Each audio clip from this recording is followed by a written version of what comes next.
who's Professor of Medical Statistics at Imperial College London, and he's going to do a presentation today and talk us through getting the most out of messy data. So I will now switch myself off and hand you over to Alex. Thank you. Great. Thanks very much, Jane, for the invitation to talk to you today about something that will be familiar to many of you. And as analysts, this is our bread and butter, dealing with messy NHS data. So I'm going to, there we go. So today's talk is about trying to get the most out of messy data. Yep, I'm a professor of medical statistics, and my background is in epidemiology, statistics, and a bit of medicine thrown in. And I'm at Imperial College in London. And I'm going to talk to you today about three main things. So we'll go through different types of data: administrative, electronic health records, and registry data, and pros and cons of each. Many of you will be familiar with these kinds, but perhaps not all of them. Then we'll talk quite a bit about the different types of mess. So exactly how are these kinds of data messy, and how do we get around it? And then I'll go through a couple of worked examples, using hospital episode statistics data and another using CPRD, clinical practice research data link data. So going from theory to practice. That's the outline, but these are the themes. So as you'll see, the mess goes beyond just missing values. Of course, that's a big part of it. And it's more important than just irritating analysts. We'll also see the importance of not just knowing the ways that data are messy, but understanding why they're messy. So understanding the data generating processes for your particular database that you're working on. And you'll also see that everything boils down to variation, and trying to understand the different kinds of variation, which of it is good and which of it is a pain in the arse. So my unit at Imperial was, until a couple of years ago, funded largely by our long-time commercial partners, Dr. Foster Intelligence, who were bought by Telstra Health. We worked with them for about 20 years, a bit more on them later. And now our work is funded by the NIHR in particular, also some charities, etc. And we have two core things that we do with this kind of data. So the main one is using the data to quantify and then try and investigate and explain variations in the quality of care. And then the second focus we have is to use the same kind of data to evaluate policy, and policy in its broadest sense, which can be compliance with NICE guidelines or the rollout of a vaccine, etc. So let's get on to the first thing I want to talk to you about, the pros and cons of these different kinds of data. So just to make sure that we all know what kind of data we're talking about, administrative data are those collected for legal or administrative reasons. So that would encompass HES, ONS, births and deaths, etc. And with these kind of databases, the data are entered primarily by coders, by clinical coders or clerks. They're not entered by clinicians in general.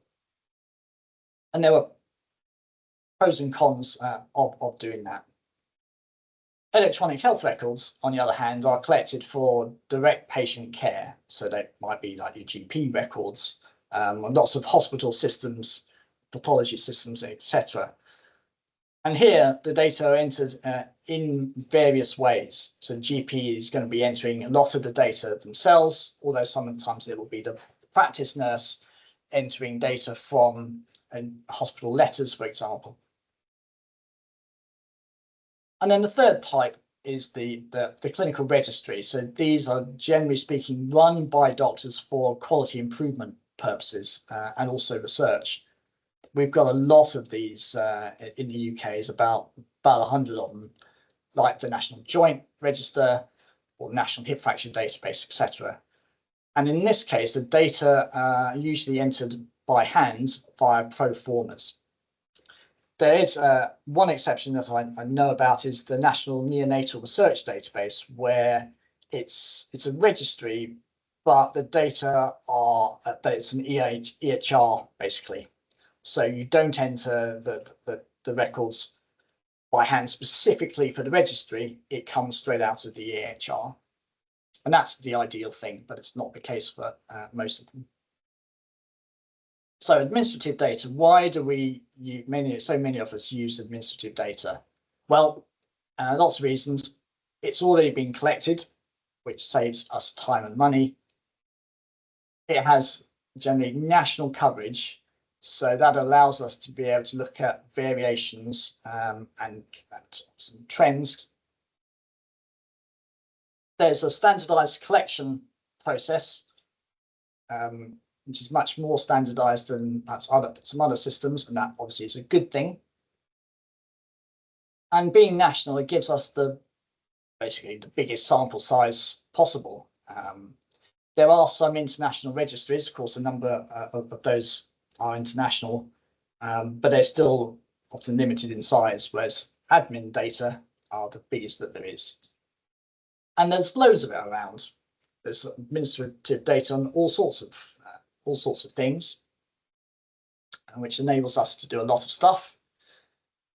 Generally speaking, access to this data is relatively straightforward. I would say, in our experience with NHS Digital over the years, perhaps it's not as easy as it used to be, but in general, access it is easy. Depends exactly what data, and if you want to link data, that becomes a bit harder, but anyway. And because the data have been around a long time, there's a lot of experienced users. People, like me and many of you will have been using this kind of database for a long time. So we know its quirks and we know how to get the most out of it. When you use administrative data, you've got to use these, you've got to really know these three Bibles: ICD-10 for diagnoses, OPCS on the right for procedures, and these days, after many years of waiting for it to come, SNOMED CT is now here, particularly in primary care, but you'll also see it now in ECDS for emergency department visits.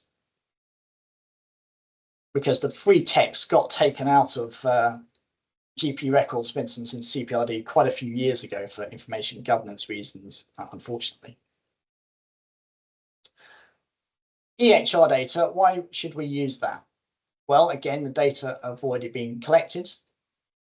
There can be a large sample size. So CPRD covers about 15 million patients or so, active patients. It's richer than administrative data. You've got, particularly GP records, you've got a lot of juicy stuff like blood pressure and HbA1c readings. And again, databases like CPRD and SAIL in Wales, etc., have been around a long time. And again, that means you've got experienced users who know how to get the most out of it. It's more expensive than administrative data. So an annual CPRD license, which we have at Imperial, costs us about 150,000 a year.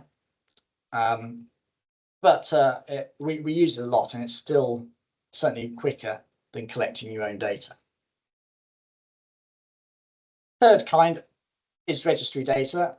So why should we use that? Well, it's focused on a clinical area, a particular disease or particular specialty for surgery.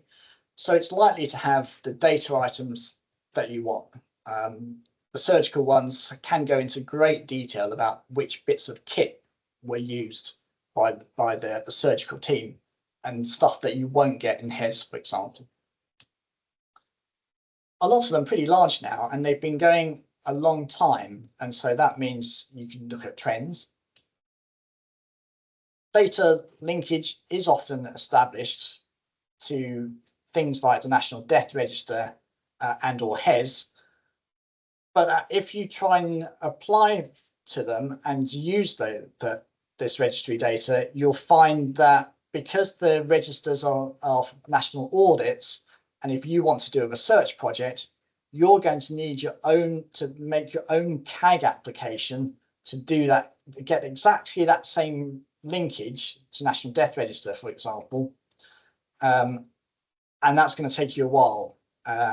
I've been doing one for the National Hip Fracture Registry, linking it to the Death Register, and so far that has taken me 2 years and counting, and I'm now at the final stage waiting for data for NHSD.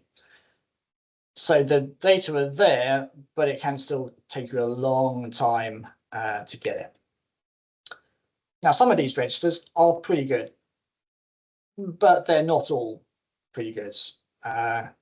Even the best of them has missing values and can have issues. And if anyone's interested, I can talk more about that later.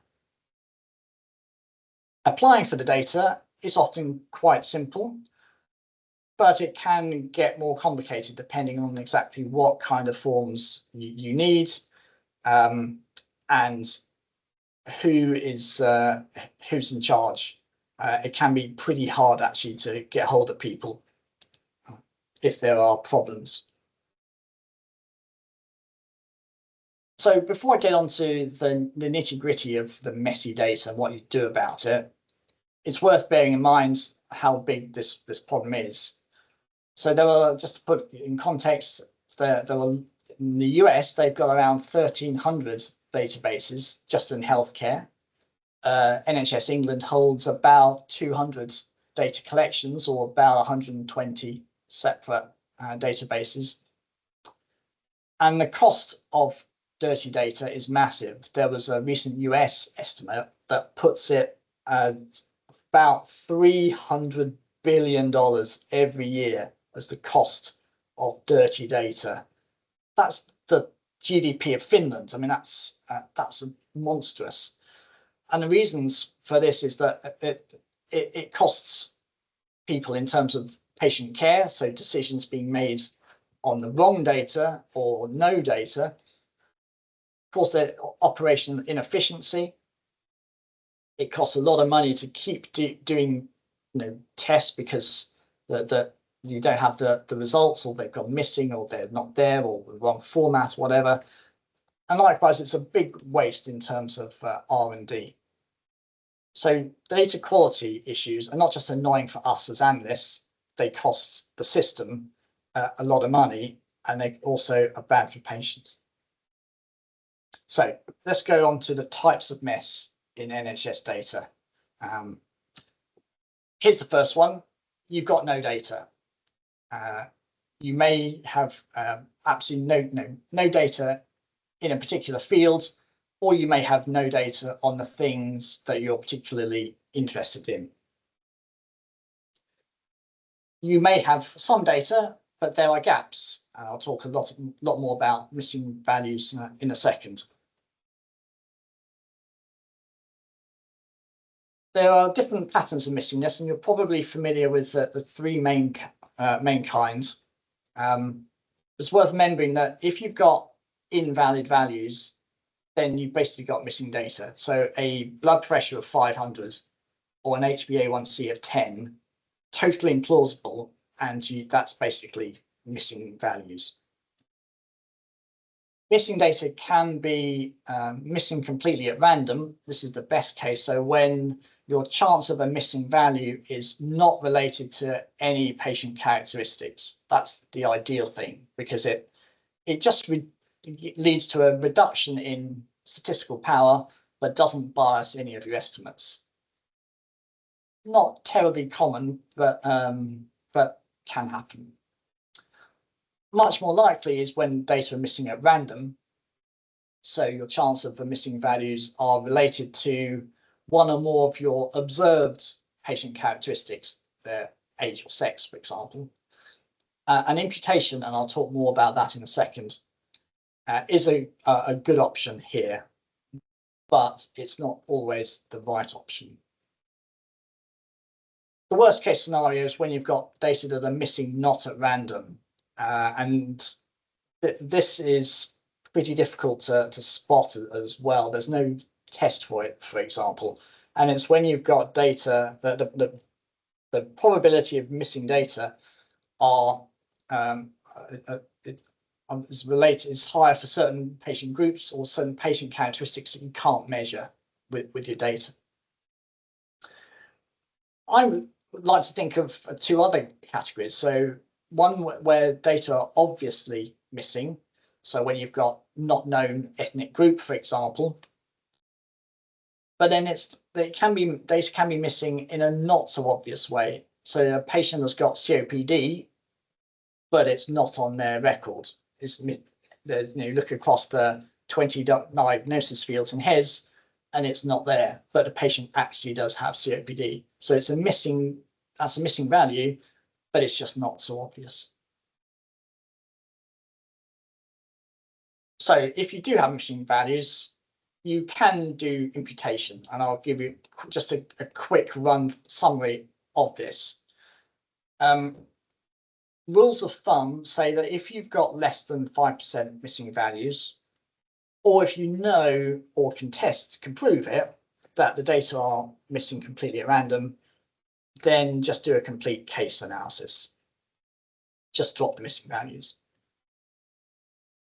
Multiple imputation is better than single imputation. Single imputation, so when you replace the missing values by the population mean or median, for example, will fix the problem, but it totally ignores sampling error. And that's why multiple imputation is better, because it creates multiple versions of the data, multiple copies of the data, each with slightly different values because it acknowledges sampling error. And then you then run your data, your regression or whatever, and average across them. And this is best if you've got, roughly speaking, 5 to 20% of missing values and the data are missing at random. It's always good to combine whatever you choose to do with some sensitivity analyses. So for instance, if you're running a trial and you can assign, well, let's see what happens if we assume all the patients died, or all the patients survived, or that they all had this comorbidity, or none of them had this comorbidity, etc. As a general rule, you don't want to impute outcomes. You want to impute predictors. If you do have missing outcomes, then that's when the worst and the best case scenario, the sensitivity analyses come in. Or there's another trick I'll tell you about in a minute. And generally speaking, avoid imputing if you know or really likely suspect that your data are missing not at random, or you've got like 40%, 50% or more of missing values. And in that case, then drop the affected variables if you can.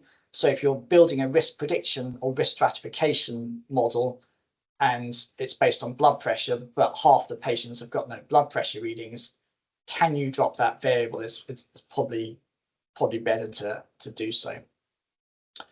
If it's a categorical variable, then you can use a missing data category for it. So we often do that for ethnic group, for example. And rather than drop ethnicity, because it's important, we'll make use of that. There's another option if you've got missing data, but this is for linear models only. and this is full information maximum likelihood. So this tip requires the data to be missing at random and for a continuous outcome variable. And it uses all the available data to estimate your parameters, maximizing the likelihood over the observed data. So it uses the data that you've got, i.e. the non-missing data, to fill in all the gaps. And this it works very well, giving you unbiased estimates without having to impute or kind of choose which variables you're going to use to put in the imputation model. But it's only available for linear models. The next kind of type of mess is when your data are very old. So some of you may remember CFAX, which is in the pre-internet days. I used to use this a lot. So this was the BBC's offering that appeared on your telly, and you typed in the numbers and it would tell you things about finance and sport and stuff. But sometimes the data that we have, particularly for cancer registries, can be pretty old, and that's annoying. Other kinds of data, particularly if you're trying to look at variations in quality of care, and you've got a binary outcome, then you can find it very hard to spot the signal across all the noise.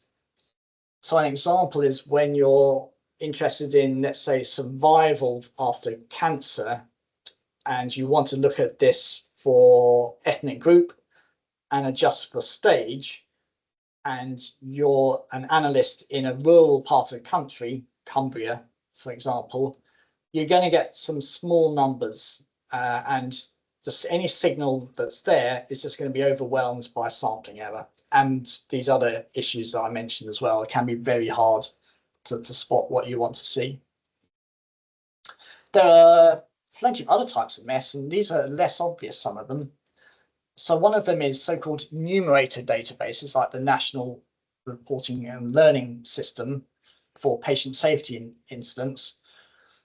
There, they only capture incidents. They don't people who've had a patient safety incident. They don't tell you anything about people who've not had them, and that can be that is a big limitation.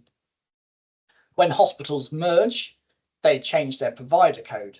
So if you're extracting data from HES or a given provider code, and then it merges and you don't know about it, you're going to have gaps in your data.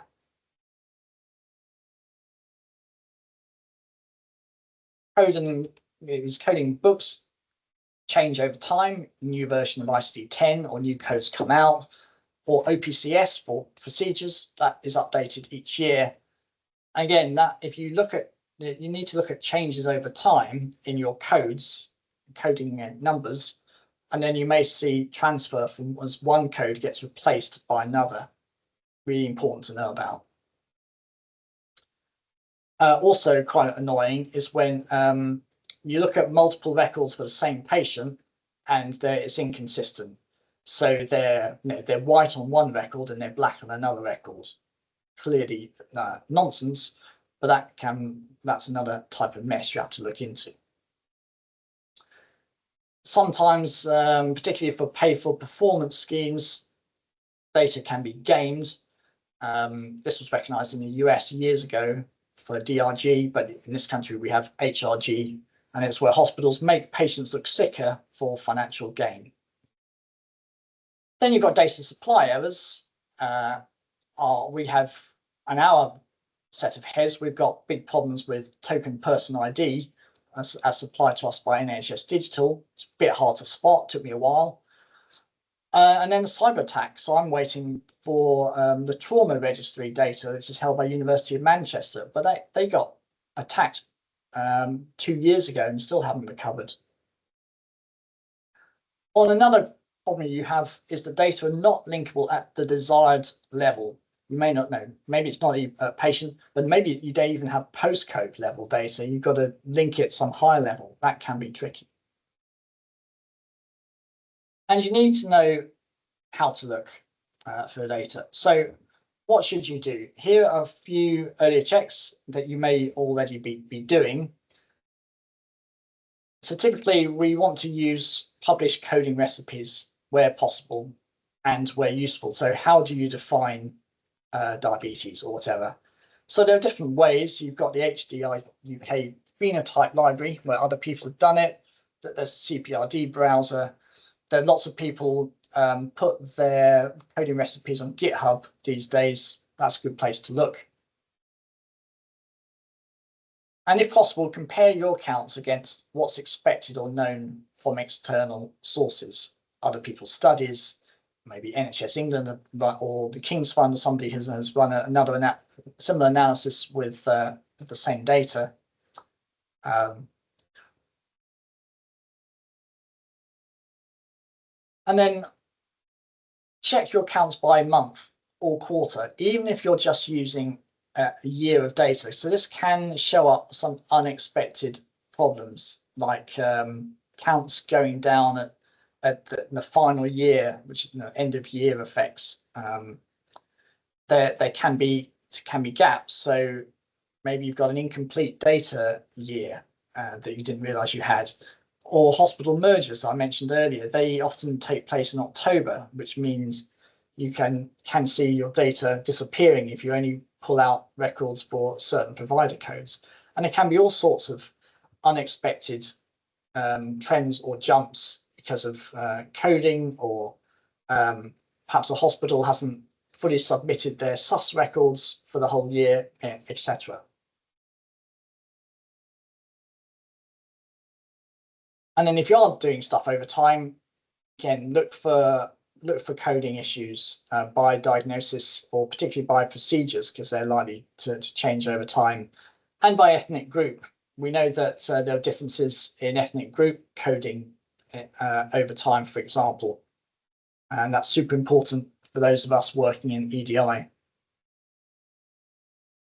So that's all the theory. In the next 15 minutes or so, I'm going to go through two case studies. So the first one is diagnosing heart failure in primary care. So this is pretty tricky. Heart failure is a chronic condition marked by swollen ankles and being short of breath, for instance, and it's quite tricky to diagnose, but super important. So we wanted to know, how often do GPs follow the NICE guidelines for diagnosing suspected heart failure? So NICE guidelines say that if a GP suspects someone of having heart failure, they should do an echo, or send somebody for an echo. There's a blood test these days that's pretty widely available, and they should also refer to a specialist, i.e. a cardiologist. So how often do they do that? So first of all, when we did the original study and then all subsequent studies based on this, the first question is to define heart failure. So that's a set of read codes in GP records. And these days you'd need SNOMED and using all of them. So whose list do you use? Well, we found a published list, but on previous research that looked sort of similar to ours, but not everyone uses the same set of codes for heart failure. Then we needed to know the heart failure diagnosis date. So, because we were interested in how long did it take the GP to diagnose the patient with heart failure after they presented with symptoms. But there's no such thing as a diagnosis date in CPRD. So you have to use a proxy. We use the first recorded mention of heart failure diagnosis, and that's because there's no specific treatment. There are lots of treatments for heart failure, but none of them is specific to heart failure.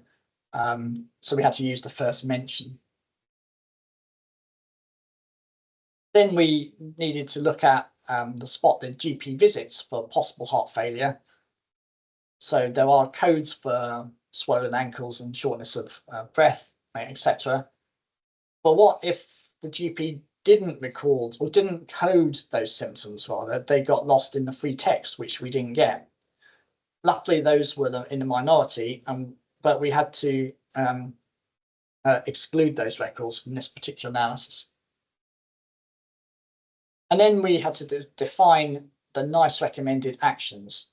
And so there are codes for these things, for the echo and the blood test, or referral for these things, and a specialist referral. But should you look at the GP record for that specialist referral, or should you look in HES outpatient data to see when it happened and did it actually happen, or was it, was it cancelled?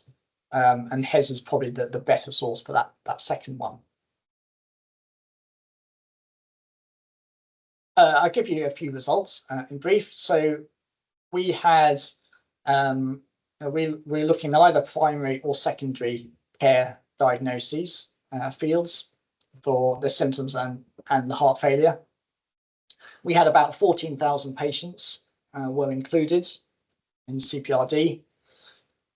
And the headline figure is that the NICE guidance is followed for about a quarter of patients overall. That's quite a low proportion.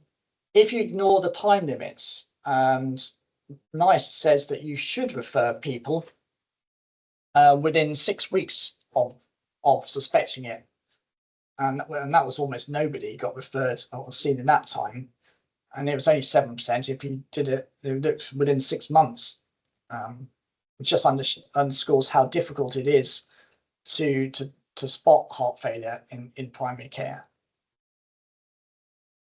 We did a whole load of other studies, and I'll just show you really one of them here. You may not be surprised that patients did not have NICE guidelines followed randomly, but some patients were more likely than others to have them followed. Younger patients were more likely to have the guidelines followed. People living in wealthier areas, more likely. People with more comorbidities, more likely. People without chronic lung disease were more likely. That makes sense, because if patients have already got COPD, which has some of the similar symptoms, GP is more likely to think that's their COPD playing up, rather than this is a new condition and this is heart failure. No effects of gender. The second example I want to show you is just using HES data, and this is hospital mortality and quality of care. So this is, I'm going to try and summarize quite a lot of work in just a short period of time, but of course happy to take questions or email contact, or etc. After this, if you want any more detail in anything that I'm presenting today. So our unit basically came from my involvement and my boss's involvement in two, and then later a third scandal. So one was the Bristol Royal Infirmary inquiry in the 1990s, where two surgeons essentially were not great at doing these operations, and someone blew the whistle on them, and there followed a big investigation as to why their outcomes, why so many babies died, compared with what was happening at the other specialised centres. More recently, in the 2000s, I'm sure you'll have heard of Harold Shipman, our most famous serial killer, and as a GP, he personally murdered more than 200 patients. And of course, people wondered, was no one looking at the data to spot this kind of thing? So I was asked by the Shipman inquiry to look at statistical methods for trying to spot this kind of thing in future.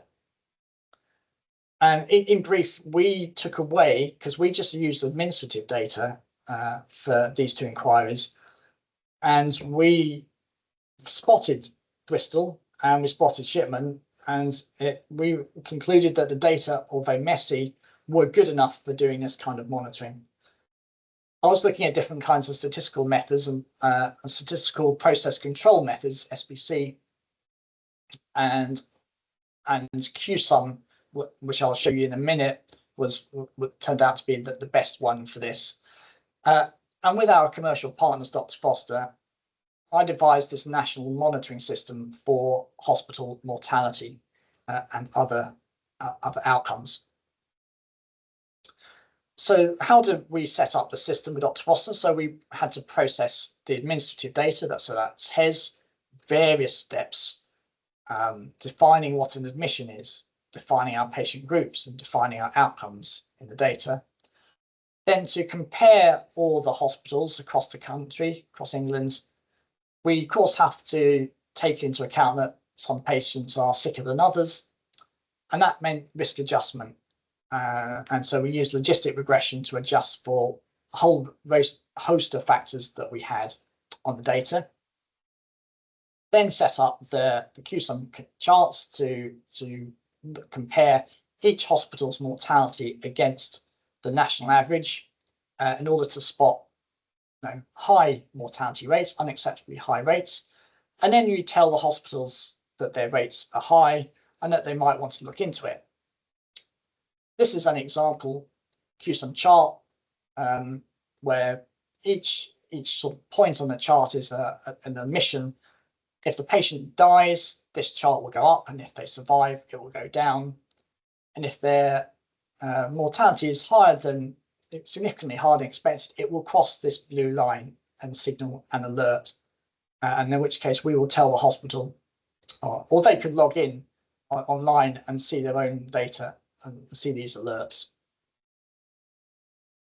And soon after we set up the system, we always write to the regulator, the CQC, but we've sent out a lot of letters to the same hospital to or a whole range of these QSUM, a whole range of patient groups. This was Mid Staffordshire. What we hope that hospitals do when we got letters, but is to be open that there might be a problem with their quality of care, check their data. So did they submit all their secondary diagnosis coding, which can take time to do?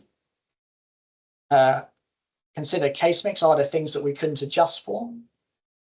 Then look at no issues there, then consider their care pathways about when do they transfer patients to other hospitals or admission thresholds, etc.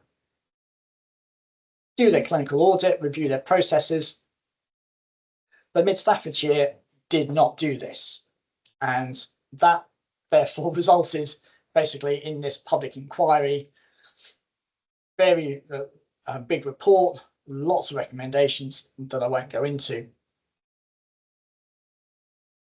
So that was an early success, if you like, for our monitoring system, but we wanted to know more generally, was it just, as apart from mid-staffs, was it picking up a lot of useful signals, or was it just wasting everybody's time by picking up noise?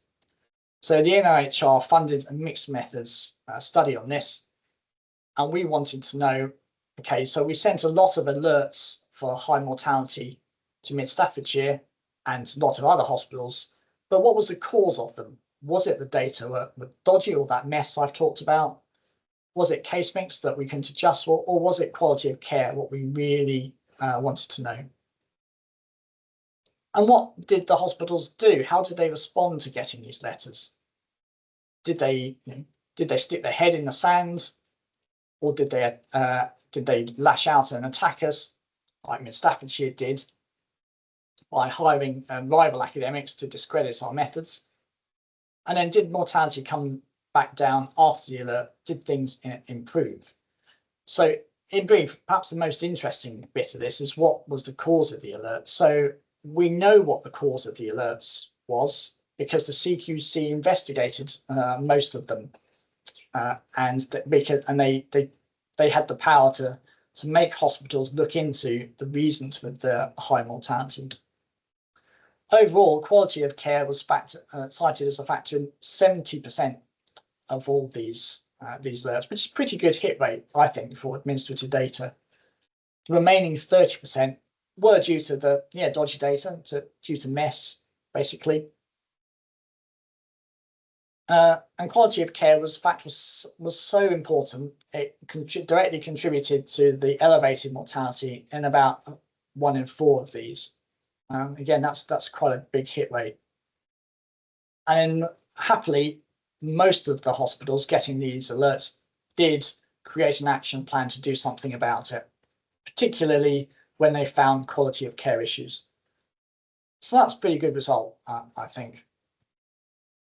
So we concluded from all this that administrative data, in this case HES, were good enough quality despite the mess to be able to monitor patient outcomes in hospital. And our alerts often spotted quality of care issues, but there were false positives. And so if you had better data and better risk adjustment, if you were able to augment your data with other further linkage, maybe other risk adjustment methods, you've got machine learning these days might get a bit more out of the data, then you could boost the signal potentially. And ultimately, our system has led and continues to lead to changes in the way that hospitals use performance information. We can't say for sure why the mortality rate fell afterwards, but some of it is going to be due to how hospitals responded and improved care. So the last thing I'll mention, which perhaps brings together all of the things I've been talking about, is this classic way that key performance indicators are not just produced but presented. So this is a couple of indicators from Wandsworth Council where they've RAG rated their performance for one with learning disabilities in settled accommodation, and the other one is delayed transfers of care from acute hospitals.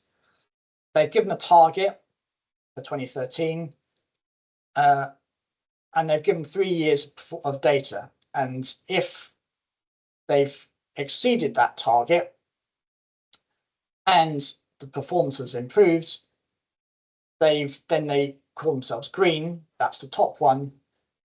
But if they've met the target but performance has got worse since the previous year, or they've performance has improved but they've not met the target, that's amber, as in the bottom one. But just give you a few seconds before I conclude this, so by thinking about what do you think? Do you agree that the top one is green, because i.e. that the performance has improved in 2013 compared with 2012, and that they've met the target, they've exceeded that target of 65? So what they're saying is 8.5 is higher than 78.1 of the previous year, and it's higher than 65.0%. What do you reckon? I'll just give you a few seconds to think about that one.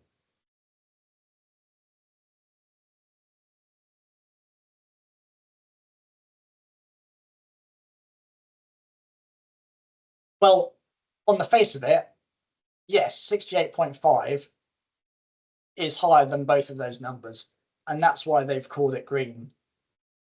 But look back at 2011, where the figure there was 68.0, which is higher than what it was in 2012.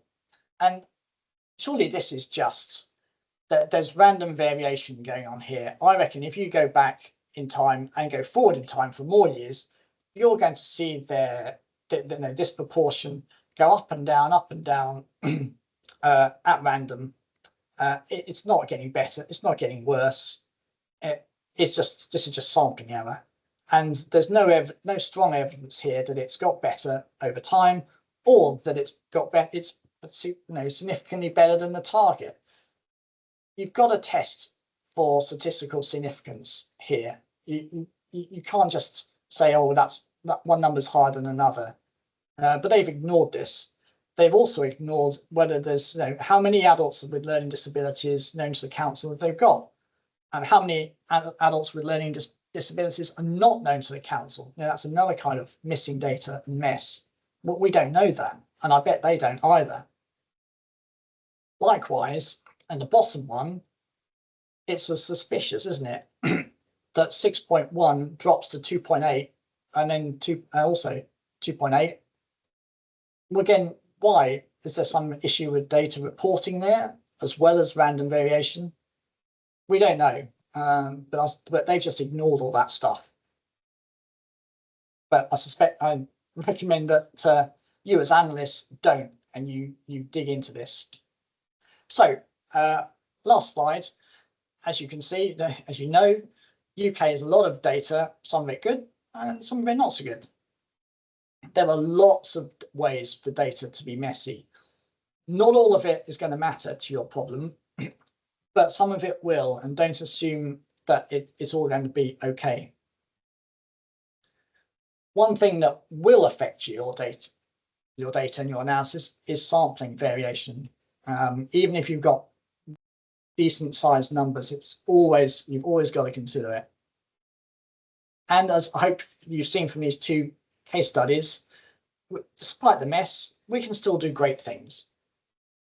So that's all I wanted to say. Hopefully you found that useful. It's a bit of a whistle-stop tour of a lot of big issues. Please get in touch. Here's my email there. I used to be on X, but I'm no longer. I haven't yet moved over to Blue Sky or whatever, but I am on LinkedIn, so do connect with me there. Thanks so much for listening, and happy to take any questions that you have. I'll just stop sharing. Thank you, Alex. That was great. Yeah, when you showed that random noise slide, I found myself unfocusing my eyes trying to see a 3D image, but didn't work. What you were saying about the missing ODS codes as well, hospital mergers, curious that they all happen in October mostly, but also, of course, there's lots of system mergers going on now as well, and will be more. So good to raise awareness of that as a potential problem that's going to come about. Lots of talk about coding, and we are actually launching we just last week launched our clinical coding leaders network hosted by AphA. So if anybody wants to learn more about the coding side of things, you can always join up with that. And quick show of hands, who would like a session on SPC, as you mentioned it? Anybody? Stick your hands up. Oh, okay. Oh, yes, one. Couple. Okay, there is probably, I think, it's one of those things that comes around every so often.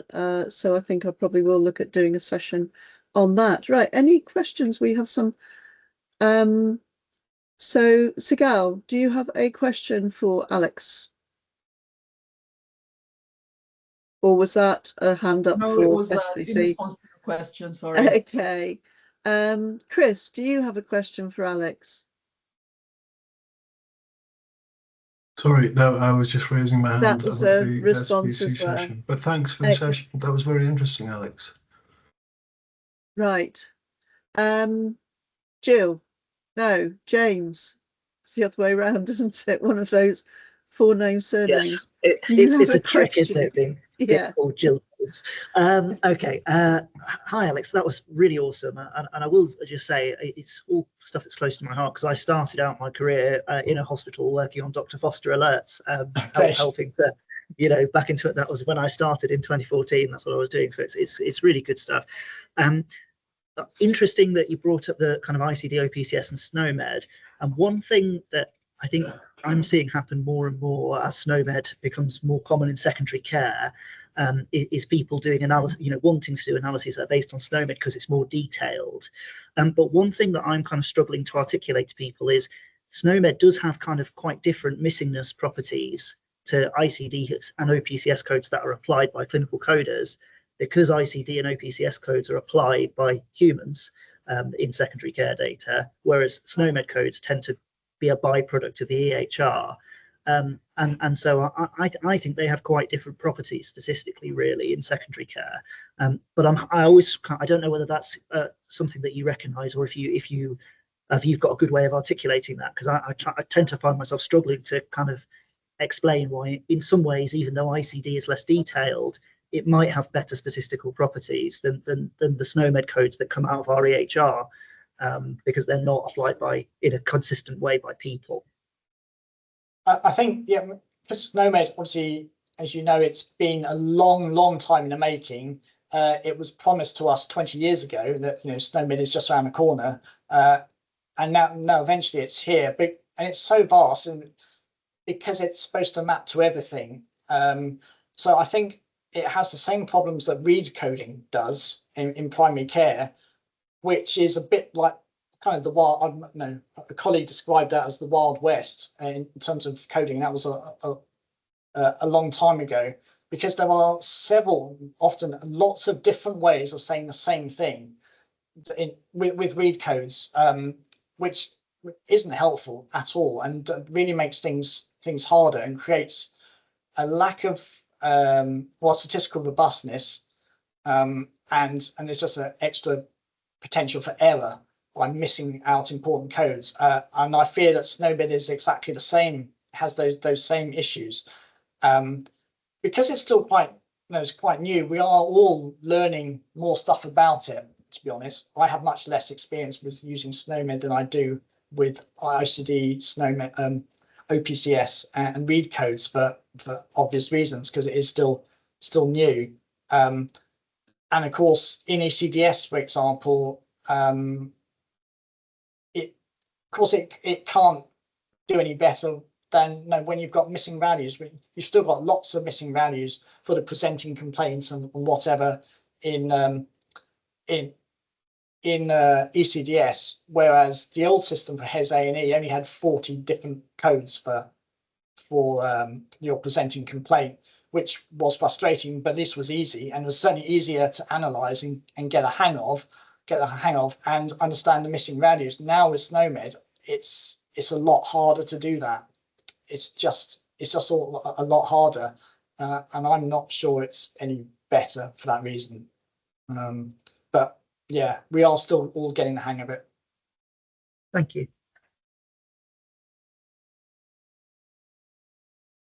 Right, do we have any other questions for Alex?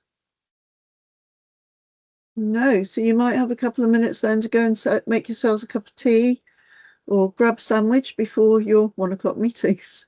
As I said, the session is recorded, so Lizzie will put that up on the AphA hub later on. Alex, are you happy to share slides at all, or? Yeah, absolutely. I'll send these to you, Jane. Yeah, okay, send them to me and Lizzie, and then we can get them up on the website as well. Lovely. Yeah. Thank you very much then, Alex, and thank you everyone for coming. Right. Welcome. Cheers, okay, folks. Thanks. Bye. Bye.